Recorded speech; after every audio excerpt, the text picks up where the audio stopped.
tere, lapsed! Mina olen Petson. Ma jooksin just kanadega võidu ja õnneks seekord võitsin. Saan mõnusasti nüüd Findusega rahulikult kalale minna. Aga ega ma ei oleks nendele kanadele jooksus pähe teinud, kui ma iga päev veidikene ei võimleks ja sporti ei teeks. Sest kuidas öeldakse, terves kehas terve vaim. Ja teie saate ka nüüd sportimisega kohe peale hakata, sest täna on ju Muhu ja Saaremaa lasteaedade spordipäev. Nii et ilusat võistlemist. Ahaa, enne kui te päris võistlema hakkate, tuleb keha ju muidugi soojaks teha.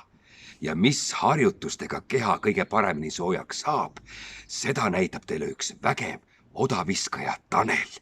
Aga mina soovin teile ilusat spordipäeva sinna Liivale ja Orissaarde ja Tornimäele ja igale poole üle Saaremaa, nii et ilusat spordipäeva!